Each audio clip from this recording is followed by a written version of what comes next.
এই খুশুটা কিভাবে আসবে, এটার মাধ্যম কি, মাধ্যম জানা দরকার। শুধু খুশু প্রয়োজন প্রয়োজন বললেই তো শেষ হয়ে যায় না। এই খুশুটা আমাদের মধ্যে নেই, কিন্তু আমরা কিভাবে আনতে পারি সেটার কিছু টিপস আমরা দেওয়ার চেষ্টা করছি। তার মধ্যে একটা হচ্ছে যে আপনি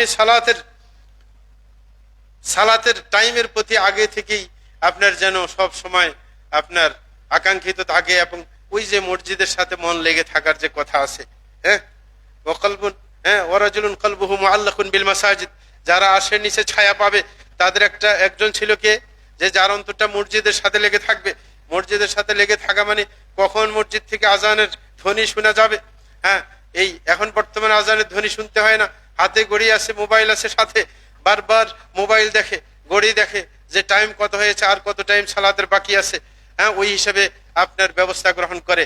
পুরুষ মহিলা সবাই, মহিলাও কোনো খাবার কি চুলোয় তুলে দেবে না, আগে টাইম দেখবে যেই খাবারটা কি সালাতের টাইমের আজানের আগে আগে শেষ হবে কিনা, নাকি শেষ হবে না। যদি শেষ না হয় তাইলে সে খাবার চুলোয় তুলে দেবে না। কারণ অনেকে আছে খাবার চুলোয় তুলে দিলে পরে খাবার নষ্ট হওয়ার আশঙ্কা করে, সালাতে দেরি করে। মহিলারা কিন্তু এইগুলো বেশি করে। অধিকাংশ মহিলা, নামাজি মহিলারাও কি আপনার সালাত সঠিক টাইমে পড়ে না, অনেক দেরি করে পড়ে।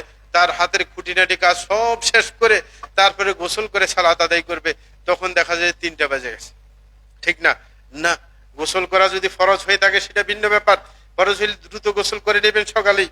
হ্যাঁ, কিন্তু ওটার জন্য আপনি সব কাজ শেষ করে আবার গোসলের জন্য বসে থাকবেন না। কিন্তু ওটা পরিচ্ছন্নতার জন্য, ঘরে আপনার শরীরের দুর্গন্ধ দূর করার জন্য। কারণ পাকঘরে থাকলে শরীরের যে কাপড় চোপড় থাকে এগুলো দুর্গন্ধ হয়ে যায়, খাবারের গন্ধ চলে আসে। এই কারণে আপনি সালাত পড়তে পারেন। এই সালাত আমাদের দেশে তো আগে থেকেই নিয়ম আছে, মহিলারা যেই কাপড় সাধারণত পরে ওই কাপড় পরে সালাত আদায় করে না, তাদের সালাতের জন্য ভিন্ন কাপড় থাকে। সুতরাং আপনি সালাতের জন্য কাপড় এটা খুলে তো আরেকটাই পরবেন, তাইলে সমস্যা কিসের? তারপরে আপনি বাকি কাজ করেন, তারপরে আপনি শেষ পর্যন্ত ওই যে আপনার খাবারের দুর্গন্ধ, ধোঁয়ার দুর্গন্ধ দূর করার জন্য আপনি গোসল করে নেবেন বা নাই করলেন, ঠিক আছে, সেটা ভিন্ন ব্যাপার। কিন্তু আপনি সব কাজ শেষ করে তারপরে আপনি গোসল করবেন, তারপরে সালাত আদায় করবেন, সেটা দীর্ঘ সময়ের ব্যাপার, সেটা যেন না হয়, সালাত যেন দেরি করে পড়া না হয়। এটা 1 নম্বর, যে আগে থেকে সালাতের টাইমের কথা সবসময় মানসিকতা যদি থাকে তখন সালাতের মধ্যে খুশু থাকে। 2 নম্বর, সালাতের আজান যখন হয়ে যায় সাথে সাথে আপনি পরিপূর্ণরূপে শরীয়ত যেভাবে আদেশ করেছে সেইভাবে সুন্দরভাবে উজু করবেন। এটা হচ্ছে সালাতের খুশু এর কারণ। এই কারণে রাসূল আকরাম সাল্লাল্লাহু আলাইহি ওয়াসাল্লাম একবার সালাতের মধ্যে ভুল করেছেন, তারপরে রাসূল আকরাম সাল্লাল্লাহু আলাইহি ওয়াসাল্লাম সবাইকে জিজ্ঞাসা করেছেন যে তোমাদের কেউ পবিত্রতায় কোনো গন্ডগোল করেছ, যে তোমাদের পবিত্রতার মধ্যে গন্ডগোল থাকার কারণে ওটার প্রভাব আমার উপর পড়েছে। তাইলে পবিত্রতার মধ্যে যদি গোজামিল থাকে, সঠিকভাবে পবিত্রতা আদায় না করে, যে মলমূত্র ত্যাগ করেছে, পবিত্রতা ভালো করে অর্জন করেনি, উজু করতে গিয়ে সঠিকভাবে উজু করেনি, যদি এমন হয় তাহলে এটার প্রভাব কিন্তু সালাতের উপর পড়বে, সালাতের খুশু নষ্ট হয়ে যাবে। তাইলে পরিপূর্ণরূপে শরীয়ত সম্মতভাবে উজু করা, সেটাও খুশু রক্ষা করার আরেকটি কারণ। আরেকটা কারণ হচ্ছে যে বেশি বেশি আল্লাহর জিকির করতে থাকবেন। যদি সব সময় আল্লাহর জিকির আপনার মধ্যে থাকে তাইলে আপনার খুশু থাকবে। কারণ সালাতের আসল উদ্দেশ্য হচ্ছে আল্লাহকে স্মরণ রাখা। আল্লাহ বলেন ওয়াকিমিস সালাতা লিযিকরি, যে সালাত কায়েম করো আমার স্মরণকে অটুট রাখার জন্য। সুতরাং আপনি যদি সর্বদা জিকিরে ফিকিরে থাকেন তাইলে আপনি সালাতের মধ্যেও আপনার সেই চেতনাকে রক্ষা করতে পারবেন, সব সময় আল্লাহমুখী চিন্তা আপনার মধ্যে থাকবে। প্রিয় ভাইরা, আরেকটা কাজ হচ্ছে সালাতের খুশু ঠিক রাখার জন্য দ্রুত মসজিদে চলে আসা। যে আজান মসজিদে গেলেই যেন আজান দেওয়া হয়, এমন যেন না হয় যে আমি আজানের পর জামাতের আগে মসজিদে যাব বা 2-1 রাকাত চলে গেলে যাব। তাইলে যেই কাজে আমি ব্যস্ত ছিলাম সেই কাজের কথা বারবার সালাতের মধ্যে মনে আসবে।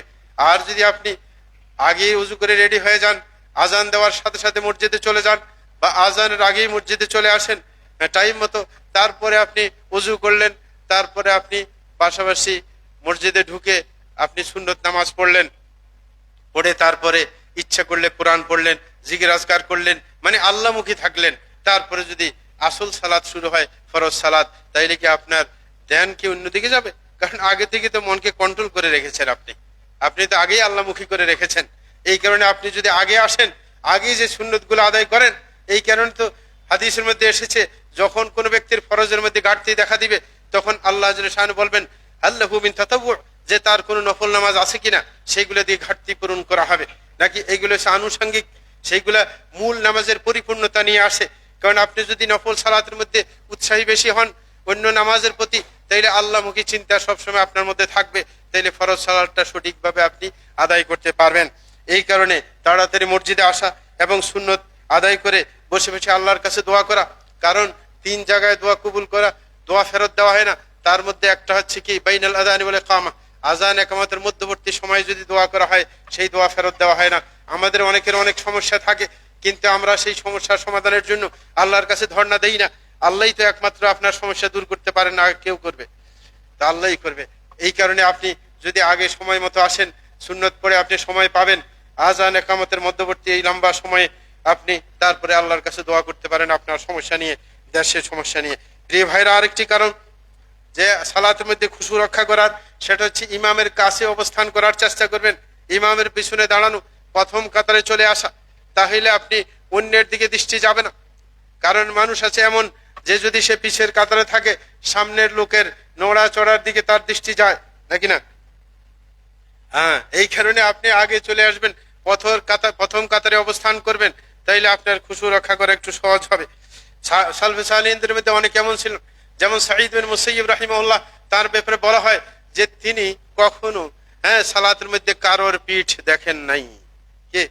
মানে সব সময় তিনি প্রথম কাতারে ছিলেন, দেয়াল চোখে পড়েছে, মানুষের পিঠ চোখে পড়ে নাই, নাকি না? হ্যাঁ, তো এইভাবে